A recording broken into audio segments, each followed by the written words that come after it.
brought to you almost live from the Dude in the Basement Studios. Why? Because that's where the good stuff is. It's Sips, Suds, and Smokes with your smoking hosts, the good old boys.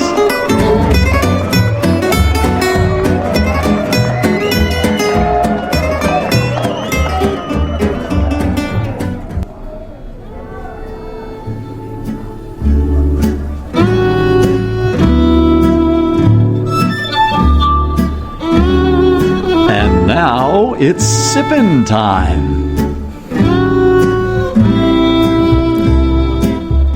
Hello and welcome to this sip segment. This is good old boy Mike, and we're definitely have a wonderful time on this show and tell segment. Today I have my co-host, good old gal Lisa. Cheers. It's really great to always have Lisa on the show, and Lisa has a really great blog called Wines with Lisa. Wine with Lisa. Wine with Lisa. Yes. How dare I put more wine in front of you? www.winewithlisa. I don't think I can say www after having wines, all day. So, but always great to have a great wine person, great chef here at the table to chat about this. And you have a new video series coming up that we'll chat about with our audience here before we get to go as well. This good old boy Mike, I want to thank you for joining us for this sip segment, which is all about a wide variety of things. We always love to talk about everything good in life that's worth discussing. Here on Sip, Suds, and Smokes, our sip segments are all about wine, distilled spirits, tea, and coffee. Today we're going to be talking about 4 wines. That's why we have Lisa here, who loves to talk about anything. But today we have 4 wines in our show and tell series. And I am going to be butchering the name of just about every single one of these wines as we talk about them. You will get no help from me because I will do exactly the same. I'm going to be strapping on my French accent for this as we go along instead of my radio voice. The first one we're going to be talking about is a Shiraz from Australia. We have 2 Rhones from a brand new region in the Rhone region and a Sangiovese from Tuscany. To go through us today. We'll talk about each of these wines as we're introducing them. We'll be tasting and discussing these wines with our sips ratings, which you may not have heard lately, and I'll go through each of these with you now if you've not heard them. Number 1 is give me a glass of water to wash out my mouth. Water. Bring water. Bring water. Number 2 is nice, but what else do you have? Well, isn't that nice? Number 3 is, interesting. What was that again? Interesting. Number 4 is, let's keep this secret to ourselves, pour me another. And number 5 is our all-time favorite, which is, oh my, I was unaware anything could be this good. That's classified. Oh my goodness. Yeah. Fat finger that one. I wouldn't want to get that confused with anything, so... So it's really great to sit down and have a great show and tell segment. I always love bringing wines for us to talk about, and I'm going to open up our segment today with the one wine that I brought for us to talk about today. I actually brought a Shiraz from Australia. Wow, gee, real surprise there. But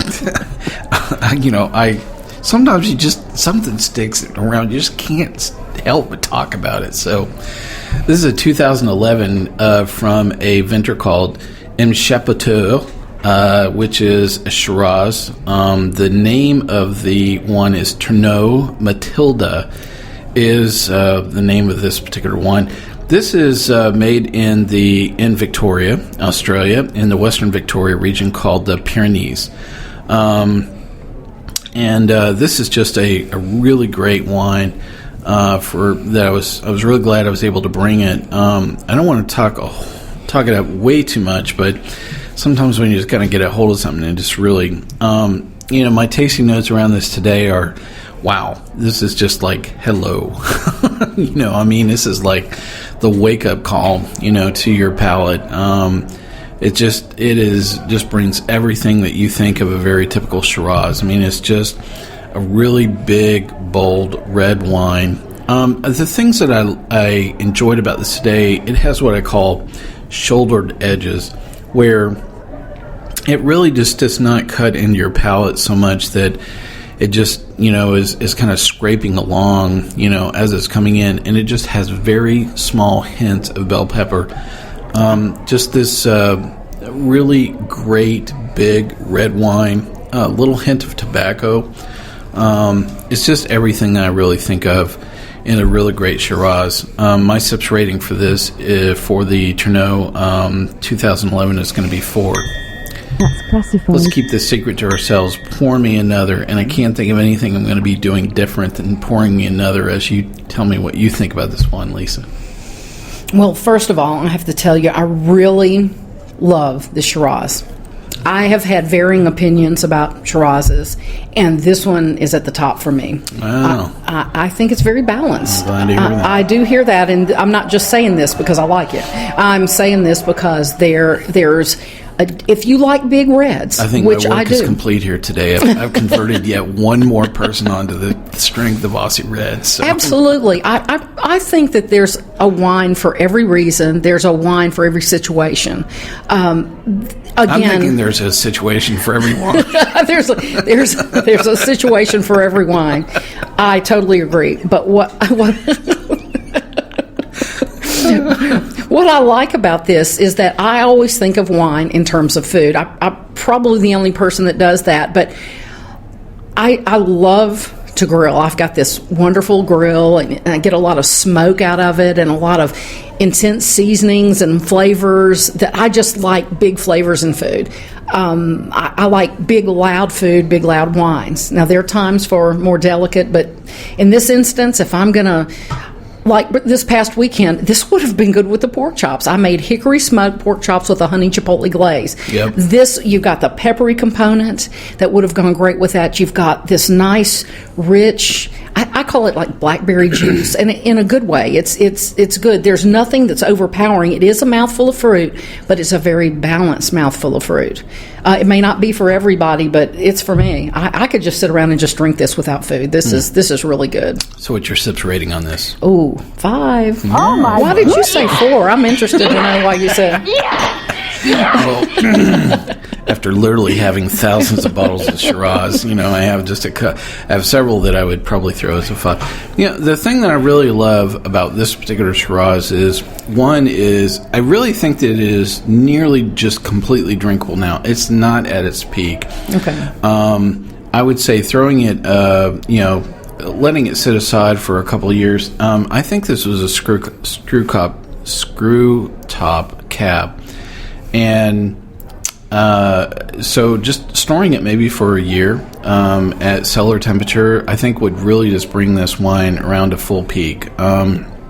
So this is actually a brand new vineyard for me. This was the first year that I'd had this vineyard. I know an awful lot of other Australian winemakers, and this was the first year that I'd had this one, and I just really thought it was terrific. I've had a lot of other 2011s from both from, well, not the Pyrenees, but within Victoria itself. I just really thought this showed off the skill of the winemaker. I don't know that I'm really a huge fan of the vintage itself, and I just, I thought this was showing great. It's a great price point. I think it was good bang for buck buy as well. So if you do see it, you might want to check it out for sure. Well, with that, the next 3 wines we're going to talk about, Lisa brought each one of these, and the first thing we're going to work on is we're going to be butchering the name of the region that this is from, right? Yes. I'm going to pronounce it phonetically. Oh, yeah. Good luck with that. All right. I'll try. Do you want to go first? I'm thinking I have no. Great. No, I am definitely not going first on this. Okay. Well, I brought a Southern Rhone. I brought a 2010, a 2012. Oui, monsieur. Yes, oui. And they were very good. Again, these are the wines of the people, and this is widely available. And I'm so excited about this particular wine. I know. All I can hear is like the people on Springer in my head going, Jerry, bring us some Rhone wine, man. Well, I hope I don't disappoint you on this, but this is both are a a blend of Grenache and Syrah, and this is from the region. It's a newly renamed region. It's not necessarily a new region in southern Rhone. It's from the northernmost part of southern Rhone called, okay, here we go. Grignan-Les Adhemar. Yeah. We're going to put this on our Facebook site for sure so you can get the whole pronunciation, but I would say Grignan-Les Adhemar is how I would go for it in my really fake French faux pas accent. Well, it's better than my twang, my southern twang. Or from Tullahoma, you got the Grignan-Les Adhemar. Well, that's how I say it.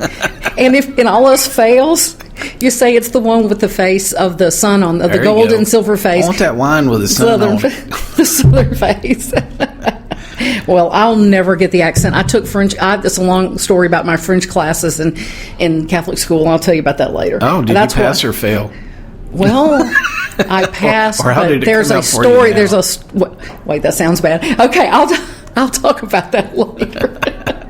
So anyway, so these wines from the northern part of Rhone. Yes, it's a little bit cooler region. It's called a Rhone satellite. And all that being said, if you like a nice fruity wine with a little bit of backbone to it, with a Syrah, with red fresh fruits and the dark fruits of Syrah with a little bit of pepperiness, then this is the wine for you. This pairs with, it's a very food-friendly pairing wine, and this is also great for just sitting around like my husband and I do quite a bit. Watch TV, pour up a glass of this. It is what it is. It's just a mouthful of fruit. I like this. Pairing wines with Lisa and TV. So that's right. What show would this go with? Well, see, lately I've been watching Scandal. So all right. That's a whole other story. But there's a lot of really good fruit with this. It is a mouthful of fruit, but it's a lot of really good fruit, a lot of fresh fruit. There's spice to it. There's complexity to it. The 2010 I was able to get my hands on. 2012 is just now coming into Nashville. The difference is the Grenache, that's a very grape-friendly wine. A lot of people like Grenache wines. It's a big blending wine. A big blending wine, a lot of nice fresh fruit flavors. Mm-hmm. And it's got a little bit of Syrah in it. With the first one, 2010, I thought this one had more Grenache, and it was evident. A lot of nice mouthful of fruit, very pleasant, very fresh. And the 2012, you could tell there's more Syrah in it. It has a little bit more pepperiness, a little bit more backbone to it. Probably the fruit probably is, I think it takes a little more of a second to the tannins in that one.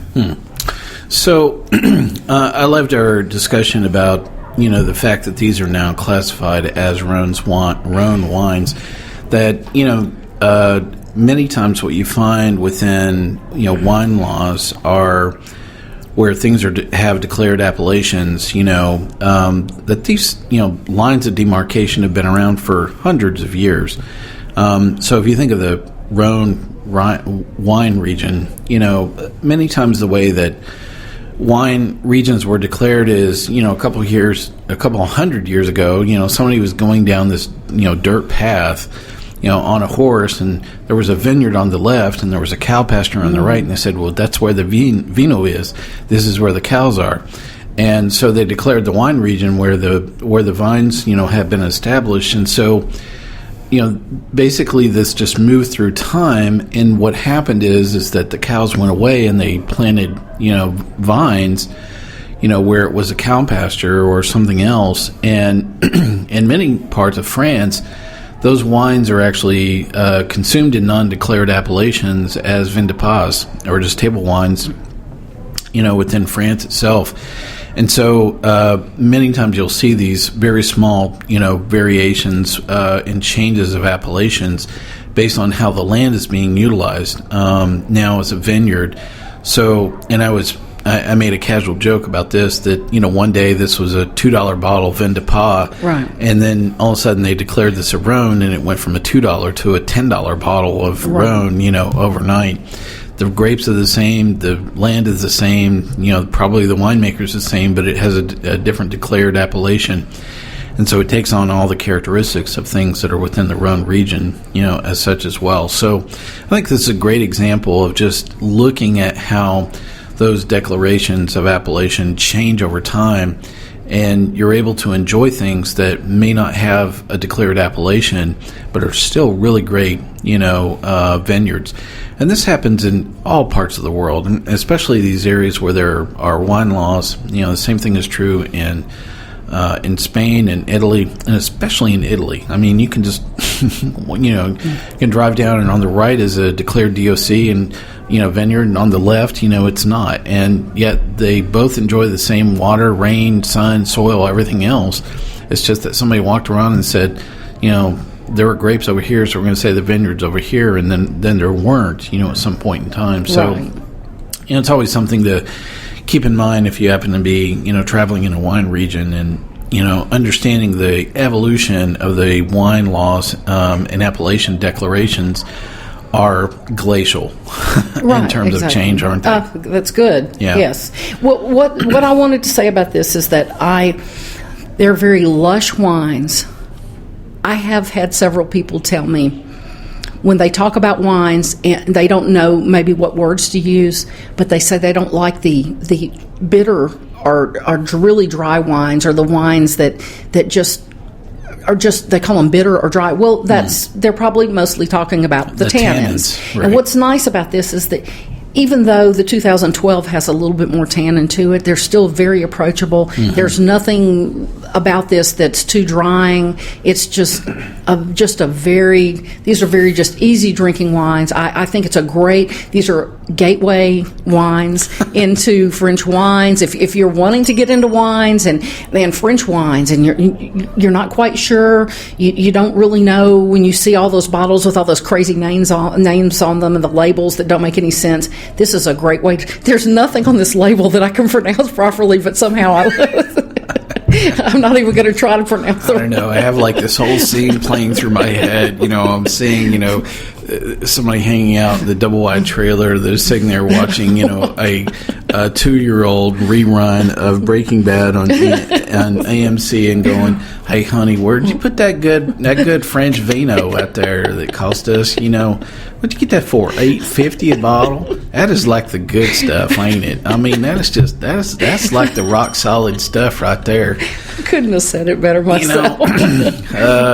What would you pair that Grignan-Les Adhemar with? Does that go well with the Sonic burger, or with the burger from down at the other burger joint?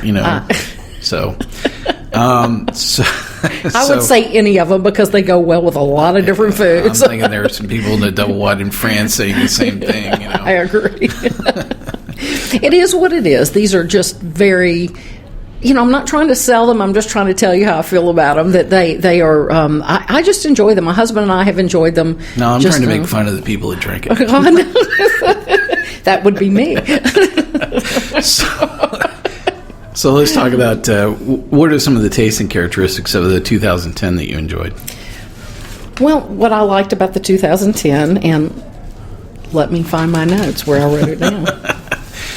Well, they're under the dog, Jeb. They're back there in the back. Them tasting notes is right next to the bottle. I wrote them down real easy for you. Or I'll go over mine first while you're finding yours. That's easy way to make it. So I tasted the Grignan-Les Adhemar, the 2010 Rhone. I thought the 2010 was very black cherry, kind of light currants was what I wrote down. I really thought this had heavy Grenache, and that's what I wrote down. And you actually confirmed that after the fact, that this actually had a heavy Grenache blend. I think you said this was 75 or 70% Grenache. I actually wrote down that I thought this was a GSM clone. That would have come out of the Rhone region as well. And even though this is not a full-blown GSM blend, I thought this would be something that I would probably serve at the beginning of a party as everybody is coming into the trailer. All the good candies coming in for the Sunday dinner. We're going to start off this meal with some really good Rhone wine. I got this now at the Piggly Wiggly. I'm telling you, this stuff rocks. That boy said this is the best French stuff they've had in 20 years. So But I do think this would be a good wine that I would probably open up a dinner party with, or I would start something with. This would be a good appetizer wine, I would think. be. Yes. My sips rating for the 2010 would be 2. Nice, but what else do you have? And we do have several other things to talk about as well. So you found your tasting notes that were buried under the dead dog in the backyard. Well, it's I lifted him up. Now, what I liked, the difference between these two, and a lot of people wouldn't be able to taste the difference, but the 2012 seemed like it was a little more balanced to me because of it had a little bit more tannin structure and not just all fruit. Again, I think it's nice, fresh fruit. I don't find anything in it that is a turnoff to me. I think that, again, it's like you said, it is what it is. It's Grenache, Syrah from a little bit cooler region than in southern Rhone, and so you have a lot of you have a lot of play with this. I think it would go great with, just like I said, the appetizers, just sitting around. I've enjoyed it that way. It's a very casual wine. It sells like crazy here in Nashville, and I think that what people are looking for is a nice wine that they can identify with, something that goes well with the Breaking Bad episode. The Breaking Bad episode, which I'm just now starting on that. But yes. I can see Walt going, "You got your own wine, buddy." Well, I do. It is, like I said, it's fun. It's sitting around, just enjoy it. Just at night, about 9 o'clock, we're cracking open a bottle of wine, watching TV, and it's a good feel-good wine. So, what's your sips rating on the 2010? I would say 4. I'm giving them 4. All right. Let's keep the secret to ourselves. Pour me another. And you talked about the 2012 as well. What would be your sips rating on the 2012? Can I reverse that? I would say 2010 would be a 3. 2010 would be a 3. 2012 would be a 4. All right. So a 3 on the 2010 and a 4 on the 2012. Yes. All right. Okay, we'll get them straight here. Okay. Well, I've been drinking my porch wine. Yeah. I did taste the 2012 as well. Some of my tasting notes around, I felt that the 2012 had heavier tannins, and I think part of it is just because it had more Syrah in it, and I think that was just kind of bringing more, tannins basically present into, a grape that traditionally would have, probably more tannins present around it as well. So, I wouldn't lay this bottle down, but I think between the two, it would have been an easier choice for me to go with the 2010. But with that said, I think each of them have their place, and I really love the fact that this is exposing Rhone wines maybe to an audience that in a price point that I think would be really great. My sips rating for 2012 is going to be a 2 as well. Okay. Nice, but what else do you have? Just probably what I would say if I walked in the double wide. Okay. So. Okay. Nice dog. This wine's okay, but what else do you have? Yeah, well, it is. I think it's a great wine. I think got a good Jack Daniels back there. That's a whole other story. Yeah. So I think one of the other things I liked about this, we mentioned that this is good bang for buck, and we were talking a little bit about price and stuff, and I was really surprised that both of these wines are under $10. Is that right? Yes. Yeah. Absolutely. So I think the fact that you can find a good Rhone, in that price point, I think allows it to be exposed to a market that normally finding, French Rhones that are in that price range, I would have never guessed that, So definitely check it out if you see it. Absolutely. Lisa, you brought another wine for us to enjoy today as well, and this one is not from France, but we will be butchering the name of this one as well, correct? Yes. And I see you're just going to let me sink. I should have a better Italian accent, but I don't because, well, I wasn't born into we Italy. We are missing Viviana here I know. She would say, no. You're not saying it correct. We do. Well, we do. She left me on my own, so I'm just going to have to butcher it. It's Fuori Strada. Fuori Strada. It's off-road. All right, then. Smarty pants. Strata. Oh, okay. Like I say things like that all the time. Like there's a big man on the side of the road going, "Are you Strata? Have you gone across the road?" Fuori Strada. Much better. That sounds very good. That sounds good. That was hard. I'm tired. No, that was passable. That works. Okay. All right. So the interesting characteristics about this is just the way that it's produced and distributed is not in a bottle, is it? No. This is a 2010 Sangiovese from Tuscany, and it is in a Tetra Pak. This is a very innovative way to get wines to the population in a lighter, more convenient way. It's better for the environment. It doesn't weigh as much as a bottle. I think I read the statistics. I may be wrong, but for every one bottle, you can 5 of these of the weight of the Tetra Pak for every glass bottle. No, I could drink 5 of the Sangioveses to one of the Rhones. I think I drank most of that last night. This is my second bottle. But what makes it really good is the winemaker, and let me... Well, while you're looking for those notes, I don't mind sharing some of my tasting notes as well.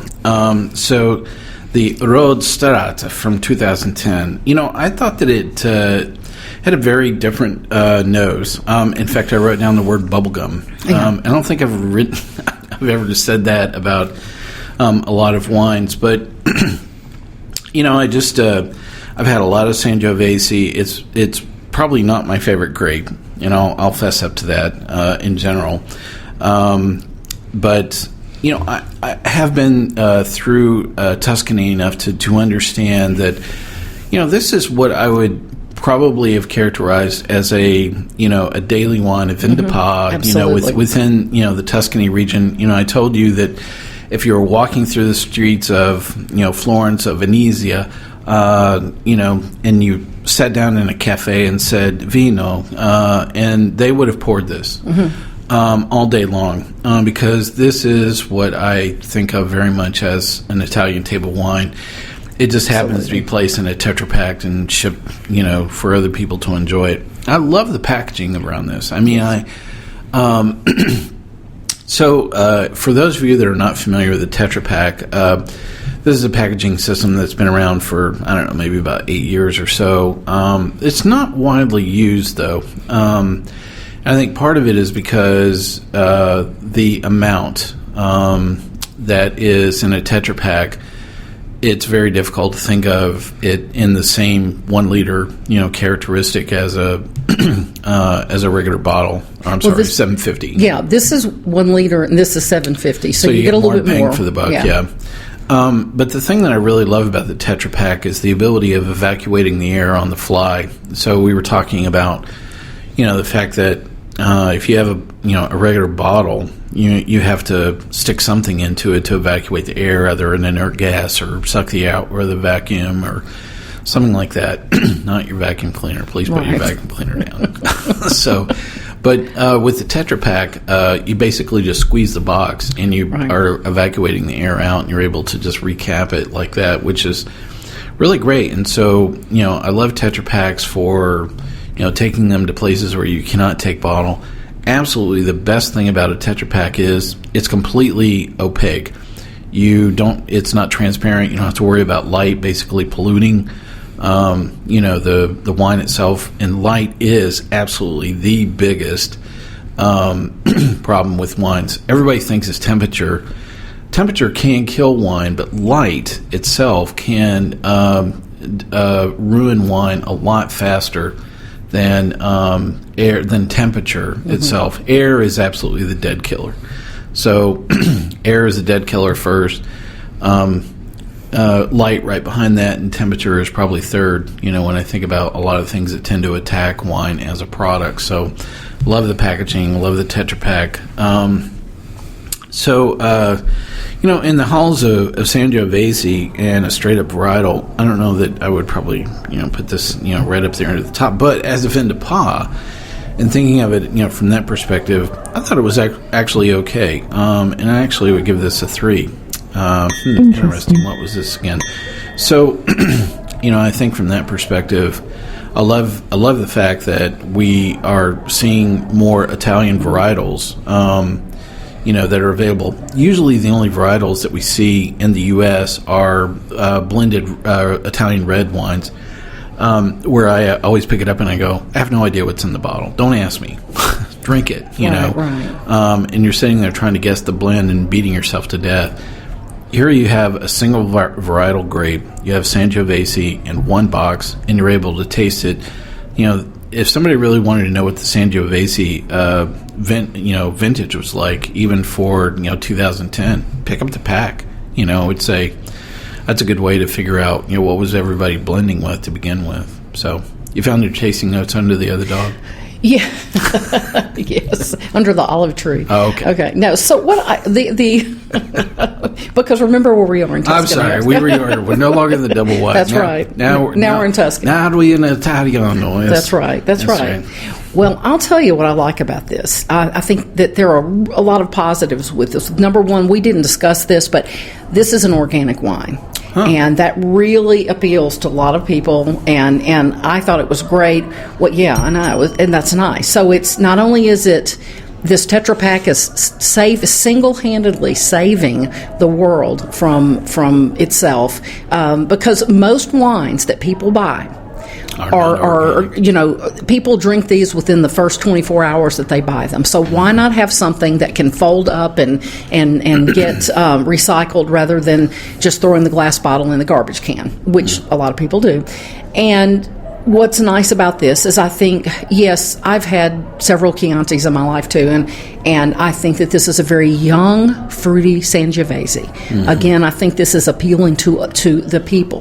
This is a wine that I think is not hard for anyone to enjoy. This it reminds me, there's a juice that I like to drink, tart cherry juice, and you can buy it anywhere. You can buy. I was thinking bourbon with a glass of with an ice cube. I'm sorry, wrong juice. Wrong juice. That's the next segment. Okay. No. This is tart cherry juice, very earthy. They describe it as dirt. I describe it as a little bit earthy. It expresses the from where it was grown, the terroir, if you want to get technical with it.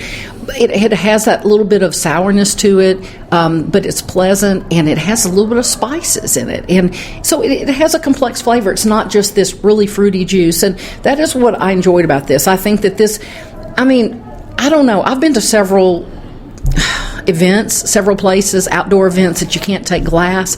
I'm thinking, this ain't so bad to be taken. Put this in my purse after I don't know if you can either bring, you can bring things like this anymore into places, but this is quality wine, quality packaging. Would I say that I'm serving this at, I'd serve this paired with anything. I'd also just serve this on at Bonnaroo. Can you bring this to Bonnaroo? That's a good pizza wine. Great pizza wine. I haven't told you about mine. I know you got a pizza oven, right? How did you know that? I'm super secret. You are. That's right. It's a very unique one. We'll have to talk about that later. But this is a perfect pizza wine and a salami wine. Well, I'll come over and check out the pizza oven, and we'll have more Sangiovese, probably some of this. Yes, absolutely. So what's your sips rating on the Rostrata? Based on everything I said, I'm going to give it a 4. Okay. Let's keep the secret to ourselves. Pour me another. And I would say that would be the phrase that would probably be going around the table as that Tetra Pak is passed around. So, yes, most definitely. Well, 4 really great wines that we got to go over today, and a wide variety of things. We hopped to Australia, we went to France, and we went to Italy, in this show and tell series. So around the world. Not quite around the world, but, I'm willing to add 4 or 5 more wines to make that happen. I'm up to the challenge. But I have nowhere to be until sometime next week. Well, it was a really great discussion. I really enjoyed seeing the wide variety of things we got to taste in this segment. Lisa, thank you very much for joining us. Now, you have a video series that's coming up soon, is that right? I have been asked to collaborate with some people here in town that are putting together a web series about music, wine, food, and everything about Nashville, kind of like a grassroots this is what Nashville's about. And I will have more information on that. I believe Tuesday is going to be the media blast, and I'll have more information on that on Tuesday. But it'll be filmed here in Nashville, and I'll be doing a lot of wine and food. Well, I'm sure our listeners will enjoy catching that as well. We've enjoyed having you here today, and thank you so much for bringing these wines for us to discuss. Well, if you've not taken the time to rate this episode, sit down and rate this episode. If you're listening to us online, I want to thank you for doing that. If you're listening to us on terrestrial radio, hopefully you enjoyed this show as well as many of our other shows as well on Suds and Smokes. You can catch them anywhere online. We're on iTunes, we're on Spreaker, we're on TuneIn Radio is our newest distribution network as well. I love our YouTube, areas as well. Everybody hops on there and says, "Where's the video?" So we're not, we don't distribute on video. But anyway, I'm too good looking for video. You don't want to see me sipping wine anyway. Well, I'm in my pajamas and no makeup, so I don't want anybody to see me. That's right. I'm sitting here with my dead dog next to me. We're all sitting there in a double-wide trailer. Anyway, if you want to catch us some other places online, you can catch us on Twitter, where our daily tasting notes flow out every single day at SipSudsSmokes. You can send us a note anytime at info@sipsudsandsmokes.com. Most of all, I want to thank my co-host today, good old gal Lisa. Cheers, y'all. That's good old boy Mike from the Double Wide Trailer telling y'all to keep on sipping.